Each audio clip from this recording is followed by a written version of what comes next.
Good morning, everyone. Thank you so much for joining us this morning.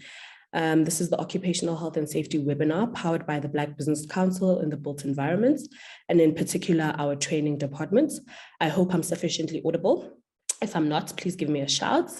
My name is Zandile Ntlawana. I'm the Managing Director of Asake Zibula Holdings and the Chairperson of Headstrong Foundation. So this morning, we will be joined by two industry experts who will be helping us unpack the topic, the construction industry in the era of climate change, and in particular, how we can rethink strategies around the safety of our workers, in particular with relation to floods and landslides. I welcome you all this morning and happy International Women's Month to all the females or women or anyone who sees themselves as a woman during this time. Anyways, let's get right into it. This is a very short program. It's very fun. It's going to be informative. And we hope that everything that we share in this webinar, you'll be able to utilize in your respective industries and in particular to everyone in the construction industry. Our first speaker is Ms. Lorato Moncho. I will be introducing each speaker. I will read their biographies and allow them to present. Thereafter, we will have a Q&A session. So if you feel like your question cannot wait until that point, please do feel free to pop your question in our chat box and we'll read it at the appointed time. But please allow our speakers to present first, and then we'll allow that engagement opportunity thereafter. So, Ms. Lorato, I'm going to start with your biography while you prepare yourself and you get your presentation ready. So when I'm done, please feel free to come through. And we've allocated 10 minutes for each speaker. Once you go over the 10 minutes, you'll see me pop up on the screen. I'll give you just an extra 2 minutes to conclude. Once I unmute my mic, you will know then that it's time to stop. All right, Ms. Lorato Moncho is a dedicated young lady, 34 years of age. She's an occupational health and safety officer by profession. She's also the director of Leetopele Construction and Projects. She has experience in various industries such as legal, finance, immigration, relocation, and is currently in the construction industry. Lorato has an international diploma in business and a diploma in occupational health and safety. She is currently the member of South African Women in Construction and the Built Environment, as well as the Black Business Council in the Built Environment. She serves in a various number of subcommittees in the BBCBE, namely Human Settlements, Marketing and Communications, as well as Audit Risk and Compliance. Ms. Lorato Moncho is registered with the South African Council for the projects and management professions as a professional safety officer. In March 2022, she was approached to represent Africa by World of Safety and Health Organization in Asia, and was requested to write an article that was to be published in the e-magazine. She was also invited to a live podcast with Safety First in Asia, where she spoke about challenges and successes of women in safety.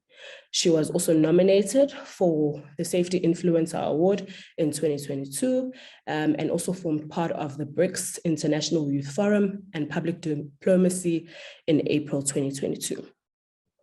Ms. Lorato is currently or has recently been appointed by a nonprofit named Lusha Initiative Platform to mentor construction and entrepreneur students from the University of Johannesburg and the Wits University. She's also under the wing of Property Points Business Development Program that will run from 2022 until 2024, and is also part of the 4IR Innovation Program, Innovating a Kiosk Machine. Ms. Lorato believes that nothing is impossible in this life, and if you put your mind and heart into anything, it grows and it is achievable. To be successful in life, you need to be willing to take the risk, because the life you want to live is on the other side of fear. I think I've introduced you sufficiently, Ms. Moncho. The stage, the virtual stage, is all yours. Thank you. Thank you. Thank you so much, Ms. Ntlawana, for such a warm welcome and the introduction. Good morning, ladies and gentlemen. My name is Lorato Moncho, and we will start with our presentation. as Ms. Ntlokwane has said, and I thank you again to be sharing the platform, with Dr. Sanjay. The last time we sat was at the SADC in January, the SADC workshop. However, we can start now with our presentation. Okay, we will be talking about the challenges that we are facing as in the construction industry with regards to the recent climate change that we are facing. So today, as an occupational health and safety expert, I will just be guiding in terms of how do we keep our workplaces safe for our employees, and what do we do? What are the measures that we need to take when we face such challenges?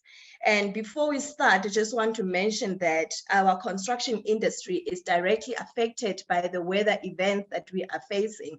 And while the construction industry has always been affected by weather, severe weather events and natural disasters have become more frequent and intense.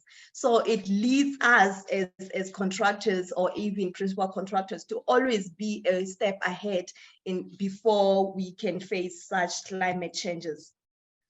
I had to put the disclaimer there on that picture because according to the OHS, there is no employee that is allowed to work under such conditions, and only qualified firefighters and life rescue personnel will be on the ground to save lives under such circumstances. The index of today, we're going to summarize the OHS Act with regards to employees and employers' duties in the workplace, the dangers of floods, the dangers of landslides, preparing for natural disaster and extreme weather events, critical documentation that needs to be in place at all times to avoid unforeseen penalties. In our OHS Act, Section 7, the health and safety policy must always be in place ahead of the project to take place. In OHS Act Section 8, general duties of the employer states that, of the employer to their employees, it states that every employee shall provide and maintain, as far as reasonably practicable, a working environment that is safe and without risk to the health of his employees. The OHS Act Section 14, it states general duties of employees at work. Every employee shall at work take reasonable care for the health and safety of himself and other persons who may be affected by his acts or omissions. So it's a hand-to-hand work with the employer and the employees to work together to keep themselves safe in their working environment. So let's discuss the dangers of floods in our working environments or even around us. The dangers of floods is that the standing waters can also spread infectious diseases when we're facing floods. It contains also chemicals, hazard, and can cause injuries. Each year, flooding causes more death than any other hazard related to thunderstorms. The most common flood deaths occur when a vehicle is driven into hazardous floods. That's why we always try to alert people when there is floods, don't try to cross over the road because you don't know the direction of where the floods are coming from. And here we talk about the dangers of the landslides. Causes of landslides. While landslides are considered naturally occurring disasters, human-induced changes in the environment have recently caused their upsurge. Landslides can travel long distances at fast speed and sweep or bury anything along their path, including infrastructure, people, and even the entire city. Landslides have been verified to result in destruction of property and may also cause injuries or even death. And in that picture, we have an incident that claimed about 60 lives of people when we had the collapse at Amazintoti in Durban. That was in 2019 April. How do we prepare for natural disasters and extreme weather events? We firstly need to identify exposures and worst case scenarios. The earlier a business prepares for extreme weather, the better equipped they will be to respond appropriately. Companies should evaluate the different types of natural disasters that could impact their businesses. Above all, companies will want to examine worst case scenarios related to how different weather events, for example, our hurricanes, floods, and even our landslides could harm their operations. Number two, create an emergency action plan. Once the contractor has identified their exposures relative to natural disasters, they should take proactive steps to safeguard their employees, their tools, equipment, and projects. This can be accomplished by creating an emergency plan. That plan should be in writing and address all the steps the company must take in the event of a natural disaster. Plans should outline employee expectations and assign responsibilities related to its execution. It should be noted that the Occupational Health and Safety Administration requires most employers with 10 or more employees to have an emergency action plan in writing, and it must also be communicated to the employees, and they must also sign as evidence that they have received the plan. Involve employees and test the plan. When it comes to creating an effective plan, companies should involve employees throughout every step of the process. Employee participation not only helps businesses identify potential exposures they may have otherwise overlooked, but it can also help them to gain employee. And we need also to conduct our evacuation dry run and also conduct our fire drills. Update the plan as time goes in terms of if ever there's any incidents or any injuries that occurred within a period of time. Work with experts to review exposure and secure the proper insurance covers. That includes your legal liabilities, the type of insurance that you need to have within your business so that you can be able to reclaim your structure once it has been destroyed by the natural disasters. These are the safety measures that needs to be in place during a disaster. You refer back to your preparedness plan. There must be visible safety signages. There must be visible employee name tags, because once there is floods and everyone has been affected, the only thing that we can testify that this is Lorato, that's when we're using our name tags. So that is one of the factors that is very important in our construction industry that we need to put in place. And our first aid kit also must be in place. Our PPEs must be in place. Avoid climbing on objects and using equipment during that scenario, and try to make sure there is adequate light in the working environment, in the working area. Critical documentation to be in place at all times to avoid unforeseen penalties. Your QUIDA, which is your letter of good standing, it needs to be in place and it needs to be valid for that time. Your company compliance documents, your tags, your company registrations, your geotech reports, and your waylists, which were in part of the 6 stages while prior the construction took place. Your drawings must also be in place as well. Your policies, your legal liabilities insurance, and all your contractors' risk insurances must be in place and be up to date as well, so that you can also be able to claim for any damages that were done by the natural disaster. So your life matters. Please be safe in your workplace. Let us try by all means to take our safety measures to always put our safety measures in place, and let's not take our lives for granted. Thank you very much. This is our social network platforms where you can reach us as your consultants in the occupational health and safety industry. I thank you.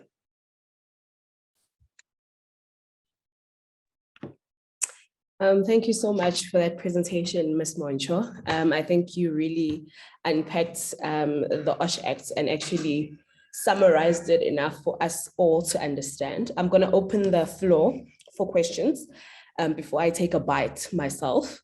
I'll allow all of our attendees to actually pose questions. So you can do that by raising your hand. Guli, please assist me for those who I may not see on my side. So yeah, if you do not want to speak out, please feel free to actually pose your question in the chat box. That is also acceptable. I will read it out on your behalf. So maybe let's give it a minute just to see if we have anyone who wishes to engage us this morning.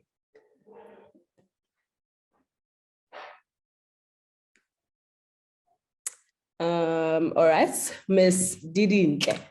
I know Didi. So she's also in the OHS space. So yes, talking permitted. Administrator, please assist us with allowing our participants to speak. Didi, please take the floor. Thank you. Morning, everyone. Thank you so much, and thank you, Lerato, for a quite informative presentation. I just wanted maybe to check that, you know, the Occupational Health and Safety Act encourages us to have at least one emergency drill per annum, right? But we've seen the change in our climate. Climate change has affected us so much. That's why we are seeing such extent in terms of the magnitude of the floods and that. Do you think that maybe we should be, as companies, not only ourselves, but also with neighboring companies, because when you've got a flood, it's unlike when you just have an emergency in your office where the oil has spilled or something, you know, where we could actually be able to react together. Do you think we must maybe look at an increase in the time frames that we have those emergency drills, and maybe do them with like have some collaboration, especially where we have companies that are closer to each other? Thank you, Didintle, for your question. What I can advise is that, yes, right now, due to the climate change and what we are facing with the disasters taking place more often than before, it is wise to have more than one drill. And I would advise quarterly, but depending, of course, on the major of the disasters. But it's really, really, really wise to extend that once a year regulated time frame that we have from the OHS Act. And then you can negotiate with your co-workers or your co-companies. If you are maybe in an office block, you can speak with them, because I think it will make it wise even for them as well, that you all know where the certain assembly points are in the office park and so forth. So it's a wise, actually, it's a wise idea to collaborate with the other offices and do a one drill at the same time. Thanks, Didintle. Thank you so much, Didintle, for that question. And thank you so much, Ms. Moncho, for actually responding. We have 3 chats in the chat box. So we have one from Ola.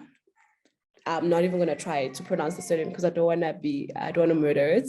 But Ola says, please, panel, don't forget to forward all the relevant and important information to us, please. And in that spirit, Ola and all our participants, please do drop your email addresses in the chat box, everyone. This will allow us to actually share all the slides that are presented by our speakers and to also just share this recording. So thank you for that, Tola. We have a question by Ms. Mokhadi Letswalo Melwa, which says, please advise on critical safety measures in the event of flash floods on a construction site. What are the steps to follow? I think let's answer that one, because I think it's going to be a big one. Thanks. Mokhadi, that's a very good question. The first thing that we do, we refer to our plan. But however, obviously, because now we are all panicking and everything, we should try not to panic. we should try to take whatever documents that are on the lower level of our offices and try to put them at the upper level, so that if there is floods, then we can be able to save our documentation. We close our doors, we close our windows, we seal the window frames as well, make sure that they are sealed. And then we keep calm, we try to move to the higher upper level as well.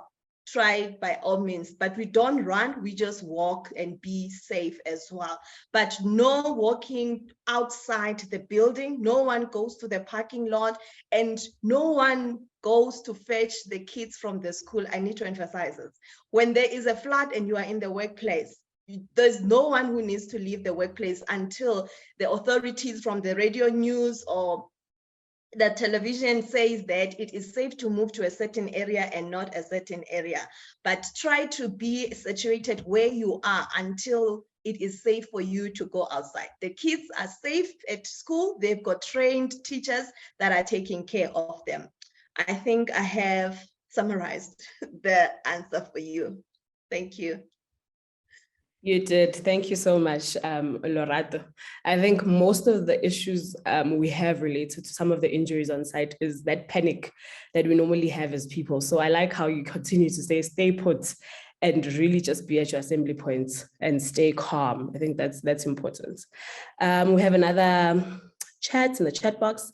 Sandisa says, good morning, team. Good morning, Sandisa. Thank you for joining us. I do note that you had network issues, but we're glad that you're here. And Utidintle then says, I honestly think we don't include this issue of floods in our risk assessments. We should be reviewing and updating them. And perhaps that's what this whole session is about. It's to prompt policymakers and people who are actually active participants in the occupational health and safety space to actually sit down and start speaking on how we include climate change in our everyday operations on construction sites. So thank you so much for that, Didi and Clem. I don't see any other question in the chat box. So I'm going to just allow another 30 seconds for anyone who wants to put up their hand or wants to pop something in our chat box. Other than that, thank you so much, Ms. Lorato Moncho, for your lovely presentation. Please do share this presentation with us so that we can email to all our attendees. And just a reminder to our attendees to please pop your email in the chat box. Thank you so much. Sorry, Zandi, I see a question from Nwabisa. Okay, oh yes, apologies for that. All right, sorry guys, technical difficulties on my side. Do you want to read it, Lorat?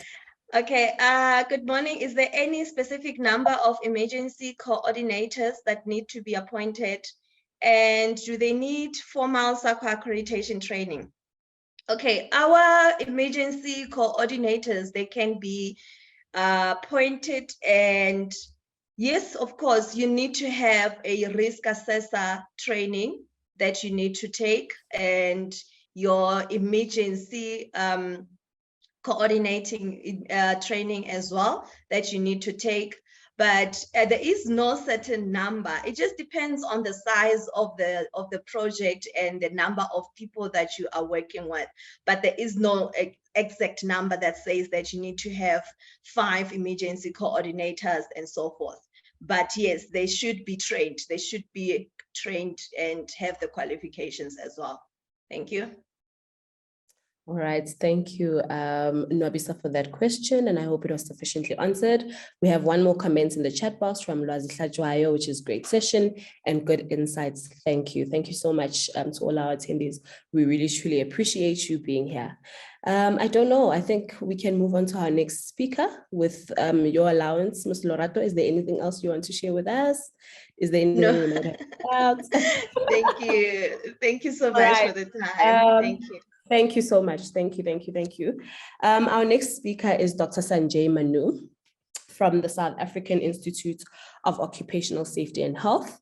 Sanjay has over 20 years experience in the risk and financial services industry. He started his career at Alexandra Forbes and is now the Chief Business Development Officer at FEM. He held several leadership positions, including that of chairman of the board from 2012 to 2024 at the Workers' Accident and Rehabilitation Center, chairman of the KZN MBA Health and Safety Committee from 2013 to 2026. And Dr. Sanjay has a PhD in construction management, an MBA, a diploma in mechanical engineering, and BCom. Sanjay is a fellow chartered member and president of SIOSH. Mr. Sanjay, doctor, actually, I think you're ready. I see your presentation has already popped up on my screen. Please take over. The virtual floor is yours. Thank you, Zandile, and good morning, everybody. Thank you for the invite from BBCBE, and certainly we view your organization as a strategic partner of FEM. Just to correct, I'm representing FEM at this particular platform. And also thank you to Nkuli as well for the invite to this particular webinar, and good to see you virtually, Lerato. Yeah, it's a great presentation. Thank you. Okay, so my presentation is more about FEM, the health and safety statistics. So maybe just to give you an indication about FEM, we've been in existence since 1936. We operate under license from the Department of Employment and Labor, and we provide COIDA cover to just over 6,000 employers in the construction industry and over 300,000 construction employees. The balance of class 5 or balance of construction companies are registered with the compensation fund, but we, according to our stats, believe that we have about 50% of the construction industry. Certainly when you talk about the mission and the vision of FEM, we care about the quality of life of injured workers and their dependents. We champion health and safety for the benefit of the construction industry and for society. So noting that when we talk about health and safety from a COIDA perspective, the COIDA Act does not make provision for health and safety, but certainly as an organization, we do take health and safety very seriously. Just to maybe provide an update, so we have the COID Amendment Bill, which is in its final stages of being promulgated. It's currently with the President for approval. So we expected it to be signed off this year, but there has been a bit of a delay. But as soon as it's been promulgated, we will be definitely, well, we have already started engaging with a number of member organizations to provide them with an update of the key changes. So some of the key changes will be the focus on rehabilitation and return to work of injured employees. So for example, if you have an employee who's been seriously injured, where there's a permanent disability, potentially for that matter, we would like to then see how do we rehabilitate that employee and return that employee to work. So that'll be a core focus of the COID Amendment Bill. If the accident is attributable to a serious and willful misconduct, the employee or compensation will still be payable to the employee in terms of the Act. So under the current Act, if the employer suspects there's been serious and willful misconduct of the employee, you can indicate that on the employer's report of accident. We'll then adjudicate that particular claim and then decide whether to accept liability or repudiate the claim. The next item, which is continuation of pension to the dependents. So irrespective of whether the death was attributable to the injury of the employee, the pension will still continue to be paid to the dependents. So that will be a new provision under the COID Amendment Bill. Recoveries from the Road Accident Fund will no longer be applicable. So meaning that we currently, if there's a injury on duty that's as a result of a motor vehicle accident and where warranted, we can then submit a claim for the medical costs from a COIDA perspective. We will then submit a claim to the Road Accident Fund and recover those costs. Under the amendment bill, that provision will then fall away.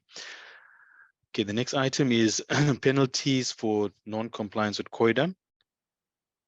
Currently, the Act makes provision for, in fact, criminal proceedings, right? So where we find that there's non-compliance with the COIDA Act, you can then take this further in terms of criminal proceedings. That will then fall away, so there will no longer be interest as well. We will then be applying a penalty of 10%. So for example, if an employer's report of accidents been submitted after a 7-day period or it's been submitted late, we can then apply a 10% penalty. If there's the return of earnings which has been submitted late or the premium thereof that's been paid late, we can then impose a penalty of 10%. Just to maybe bring to your attention the amendment of Section 89, which is quite relevant to the construction industry where you make use of subcontractors.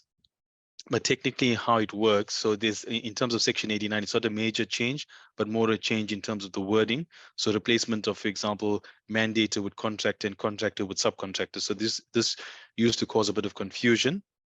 But how Section 89 works is, for example, if a contractor appoints a subcontractor, so let's say the main contractor appoints a subcontractor, and if that subcontractor is not registered for, so I'm just going to move this one side, if the employees of that particular subcontractor, if the subcontractor is registered for workman's compensation, they have a valid letter of good standing, then the employees are automatically deemed that of the subcontractor. So meaning that if there are any injury on duty on site, then those particular claims will fall under the policy of the subcontractor. If the employees are not, if the subcontractor, is not registered for workman's compensation, they do not have a valid letter of good standing, then those employees will automatically be deemed that of the main contractor. So that is why it's quite critical for main contractors when they request the letter of good standing. It's them trying to protect their risk in terms of any injury on duties occurring on their particular or being submitted under their policy. Okay, construction specific experience. So noting that this provides an overview of the number of fatalities from 2000 up until 2021.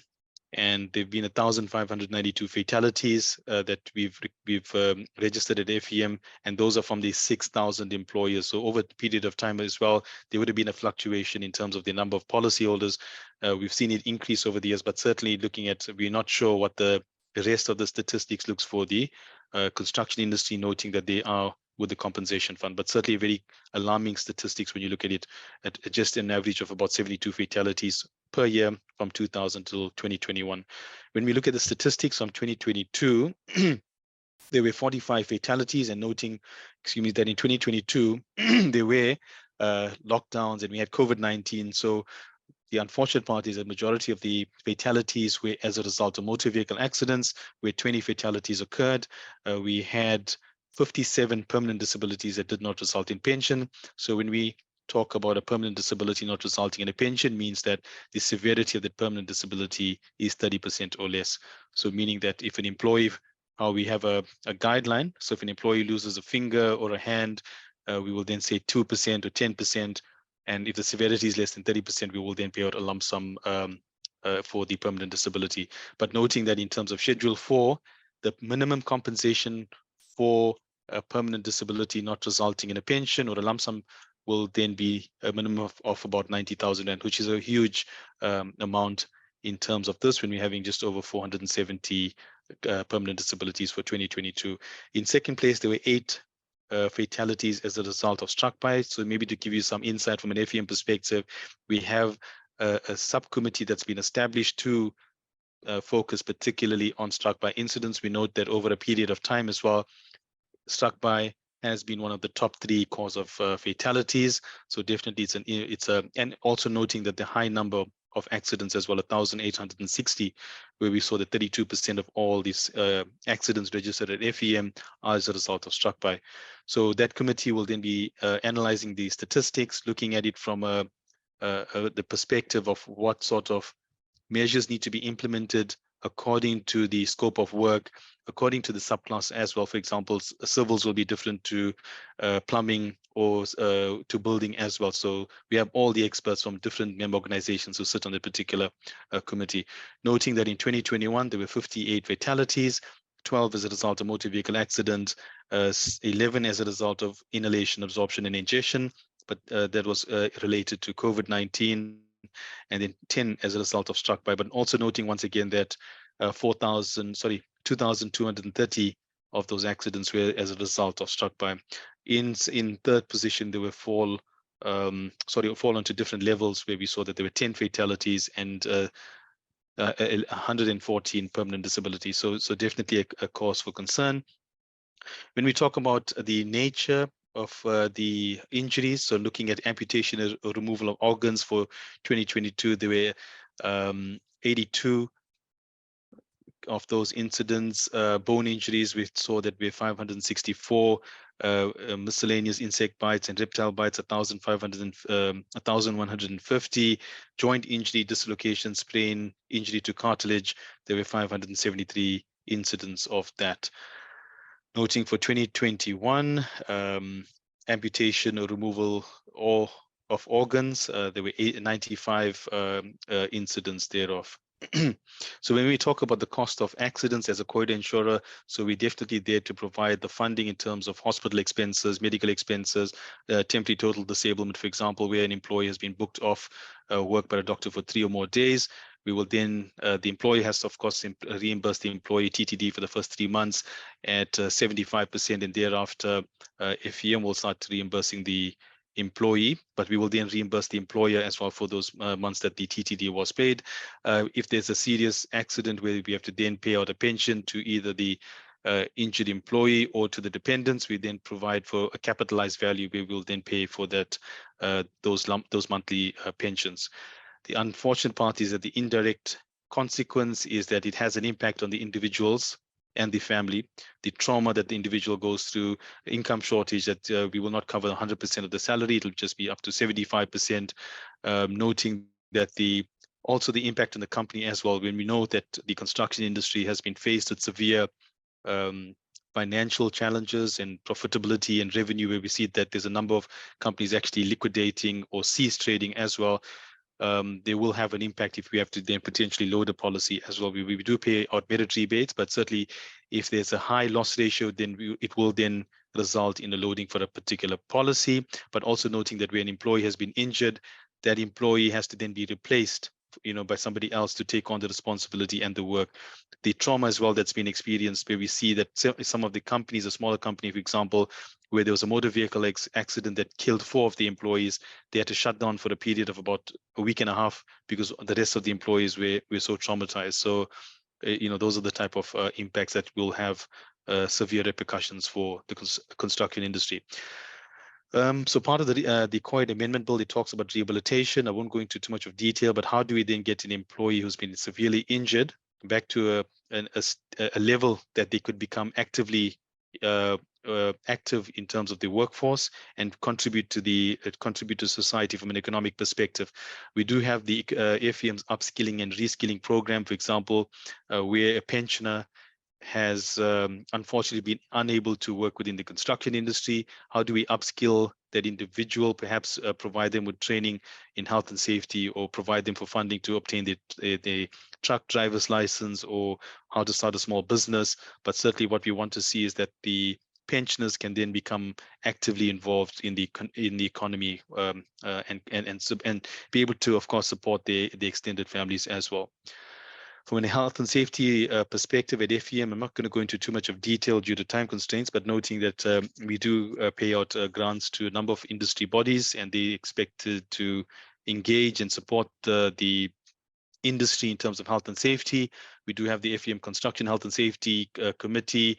We do have the FEM Health and Safety Think Tank, where we had a meeting this week, in fact, where we have professors from a number of the universities in South Africa who specialize in construction health and safety. So more information will then be sent out in terms of that. And, part of the agreement that we have with our grant recipients is that they would have to take on 10 emerging contractors and mentor them in terms of health and safety. Right. So more of these details will be shared, but, certainly from a health and safety app and health and safety publication, we will be sharing a bit more information on that. So we partnered with SAWIC and SAWIP as well, where we provided funding for them. Last year was a major campaign that was launched by our marketing and communications department. Norma, I think she's on this call as well.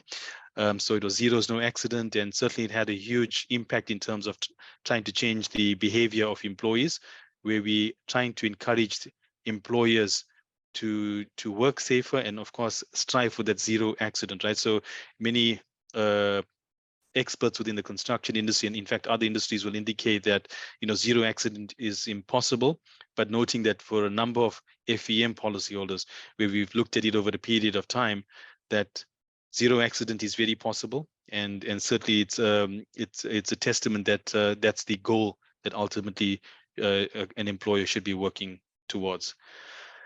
So, yeah, so workplace health and safety after the flood, I thought maybe just to provide a slide on it, and I think Leonardo covered it very well. But I think certainly looking at protecting workers, and of course looking at the structures of the building, which is a definite concern. But I think Leonardo covered it in terms of the OHS Act, in terms of the requirements for an employer, Section 8 and then Section 14 for the employee as well, to be quite to take reasonable steps to ensure that their safety and their colleagues as well is of utmost importance. Electrical hazards as well, so noting that there could be these are the other aspects, and contaminated water, I think, which should be also of concern as well where floods take place. But also looking at the statistics when we talk about climate change, it's not necessarily just flooding that we need to be focusing on. It's also the high heat. So especially if an individual who's working in construction, and we do see it quite regularly, where you'd see in the news as well, an employee has been, there's a fatality on site because of high or extreme temperatures. And we do see it from the statistics at FEM as well, where there are fatalities as a result of extreme temperatures. So if it's very hot out there, ensure that the employees are hydrated. If it reaches a certain threshold, ensure that work will stop on site. So I'd just like to say thank you to the BBCBE for this opportunity. We look forward to extending this partnership, and hopefully that when we have our webinars as well, we could have you present as well. So wishing you all a very productive 2023. Thank you, Zandila. Hand back to you. Thank you so much, Dr. Sanjay Manu, for such a complex and actually intense, but more informative presentation. I truly appreciate it, and I think all our attendees appreciate it as well. We actually have a question in the chat box, so perhaps let me start with that before we open the floor to anyone else who may want to raise their hand. Our question is from Sakin Dimande. And it reads, if an employee is involved in an accident, still within agreed working hours, and was traveling to a client, will the employee be covered by COIDA? Yeah, so it's a very tricky question. I have to be very careful how I respond to it. But I think, based on it, when we adjudicate claims, it's based on the information that's presented. And, so just a disclaimer that, depending on the circumstances, we'll then decide whether to accept or repudiate a claim. But based on the information that the colleague has presented, so for example, if an employee is traveling from home to work, if there's a motor vehicle accident and the employee is injured, that claim would not be accepted. We would not accept liability. But where an employee has gone to work and from his work, then traveled out to a particular site, and then there's an injury on site, on the way to the site, then in all probability, we will accept the liability for that claim. So it's quite technical as well. There's a number of factors, for example, depending on who the employee was traveling with to site, whether the employer provided the transport to the employee, whether there was any fees that the employee had paid for their transportation, right? So if, for example, the employee had to then pay for the transportation, then that may result in the claim being repudiated. We will then also identify or look at the route that the employee had taken. So, for example, if you have an employee traveling from Johannesburg to the Free State, but the employee goes from the, Johannesburg to Mpumalanga and then to Cape Town and then arrives at his site. So that will then result in us determining whether the employee was traveling from the office directly to site, or whether there was a deviation. So that will then determine whether we would need to accept liability or repudiate. So the employee must be traveling, there must be, the route must be from the employer to the site. So those are the number of factors that we will have to determine and then base it whether to accept or repudiate the claim. Thanks. It's quite complicated, but just a note on that. No, very complicated indeed. I actually had a debate once around this particular issue, and we never got to a resolution because of these many considerations we need to make. We do have Kudagwashe, who is saying the chat box is not responding. I don't know, do you want to speak out loud and perhaps then ask your question out loud, Zemani? I think we can allow you to do that if your chat is disabled. But we do have a hand from Didintle again. So I'm going to allow Didintle to come through, and then perhaps Zimani, when you're ready, please feel free to ask your question out loud, seeing that your chat box is not working. Didi, please come through. Okay, thank you so much once more for a very informative presentation. The question that I wanted to ask is mainly related to that section 37.2 agreement, right, regarding the construction work, and I'm not sure if it falls, and I'm hoping maybe it does. Firstly, I needed to comment about the issue around the heat. And I think it's one of the items that we used in one of my clients as a safety moment. You know, I think Jen or something, we lost few farmers because of the heat wave. And I think you're right, we tend to look at mainly floods when we're talking about climate change, and we forget to use the heat, you know, to consider that as well. But thank you for bringing that up. But I wanted to check around the section 37.2. I'm never clear if it is only required for construction work, or I could use it as an organization, maybe where I'm going to get a security company as within my contract.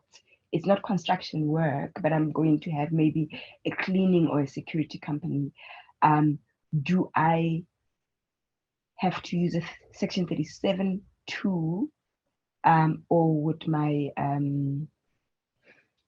just my letter of acceptance between myself and the client suffice? Thanks.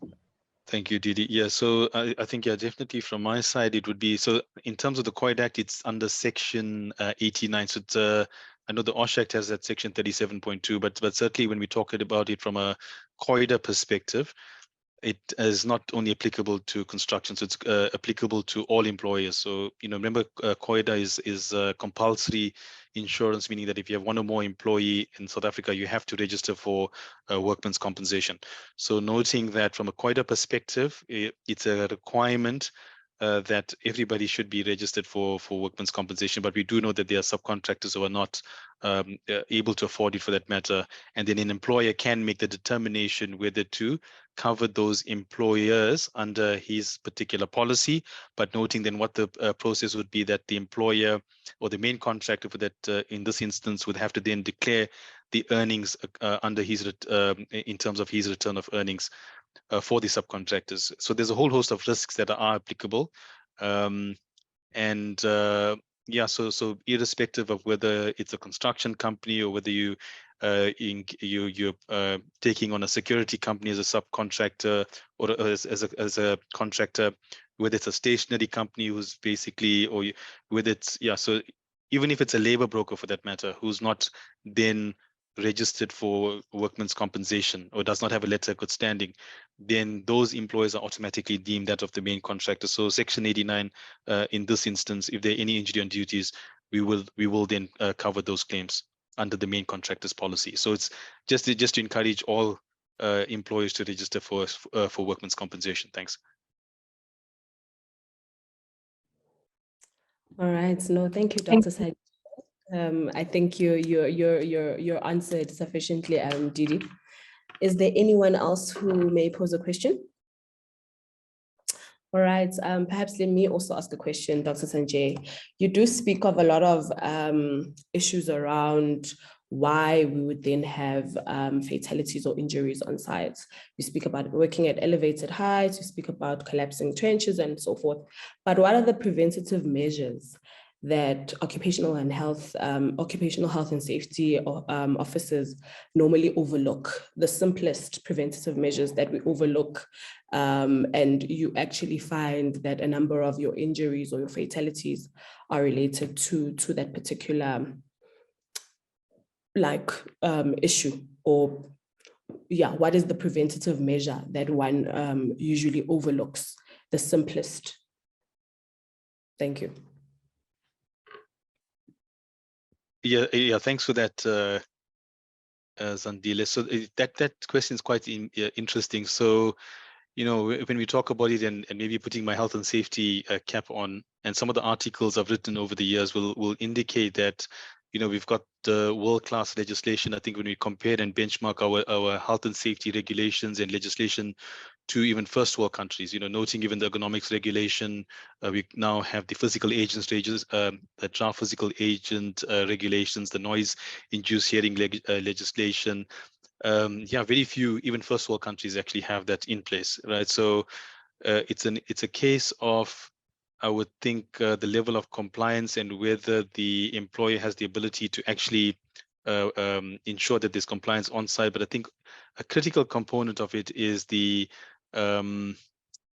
is employee behavior, which has an impact in terms of the risky or the risk taking on site. So that's why we see that there's definitely an elevated number of incidents, and it's not just applicable to South Africa. When you're looking at it in terms of worldwide statistics and looking at the millions of people who are killed each year, especially not just in terms of injuries, but you're talking about occupational diseases as well, right? So if, for example, an employee who's working in construction, and we're not sure what are the repercussions of that employee in 15 or 20 years time. Somebody who's been inhaling concrete dust, or somebody who's been carrying bricks regularly, repetitively, what sort of musculoskeletal disorders that may arise thereof. So I think it's a very challenging environment, especially when you talk about construction, the high labor intensive environment that employees are working in will definitely may result in an injury, right? So the other aspect is that when we talk about the high number of, and we look at it as recurrent accidents, so we look at it on an annual basis, and not just in health and safety, but you look at it, the number of motor vehicle accidents on the roads, it's 15 to 16,000 people a year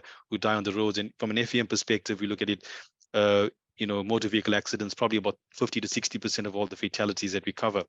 So something definitely needs to be done. When we talk about some of the initiatives that we've identified at FEM, the one definitely would be the health and safety at school. So this is a project that maybe I could just speak about.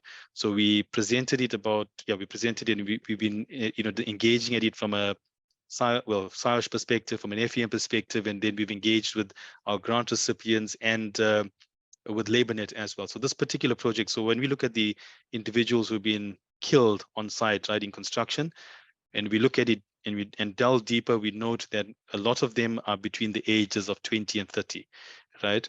And also a lot of female as well who work in construction. You'll see that there's a number of fatalities, and it's unfortunate when you see the description of the incidents, and one in particular where an employer had indicated that the employee works on a demarcated area, and then the employee was killed when a 8-ton roller went over them. So how do those incidents occur? How do we prevent them? So leading on from that is what we're saying is that there's a clear indication that there's a level of unawareness in terms of risks that are present on site, not just in construction, but in other industries as well, mining or retail. We have also noted that there's a number of incidents as well, or forestry for that matter.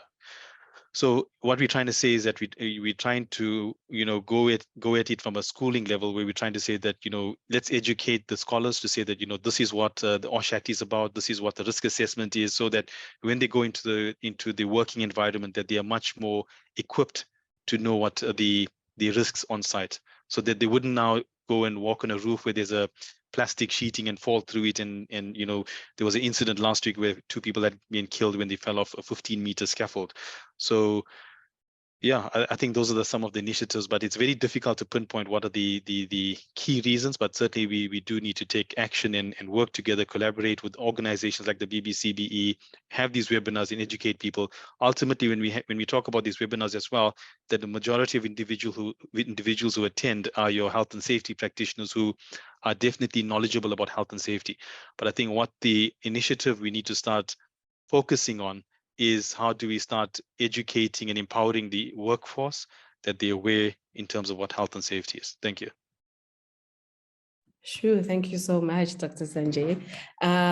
We have just one last question, and I think we are right on time. We're actually 2 minutes before the anticipated ending of this webinar. I'm going to take this last question, and then we are going to allow anyone to pop a question in the chat box and hopefully give it to our presenters to then answer it offline. Lorato, please come in. And then I think that's our last question. Dr. Sanjay, please stick around just for this one. I just wanted to add on what Dr. was saying. It's very, very important that we align our new upcoming, even our safety representatives, to be aligned with what they are,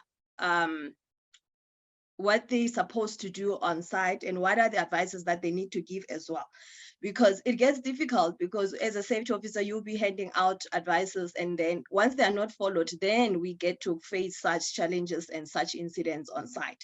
But as we prepare the students as well, coming from universities and so forth, it makes it easier for them in terms of when they face such challenges, what are the measures that they need to take, and also how do they advise that the employers on their compliance that needs to be in place as well. Because unfortunately, incidents are unforeseen. It can just happen at any time. So that's just what I wanted to add on, because I'm also facing those kind of questions with the students that are mentoring from vets. They always anticipating on what exactly are we expecting when we get to site. Thanks, Sandy. Thank you for that addition, Lorato. I don't know if Mr. Sanjay wants to comment, but I think he's in agreement, because I saw him nod his head as you were speaking. Yeah, in agreement. Thank you, Sandy. Thank you, Lorato. All right, so we have one last comment in our chat box, and it speaks to worker fatigue.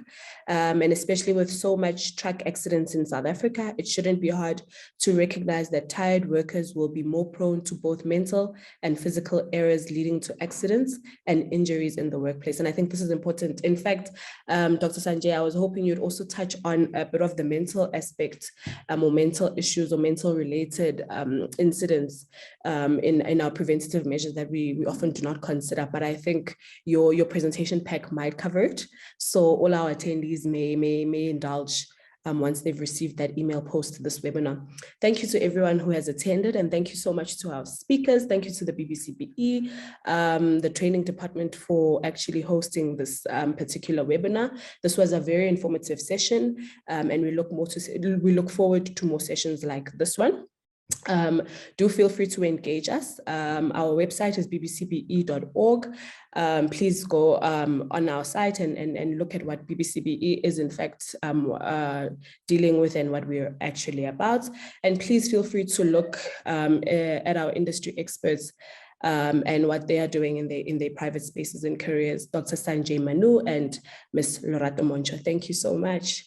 Do enjoy the rest of your Friday. It is Friday, and I'm hoping our tired workers do not have workers' fatigue today. Thank you so much.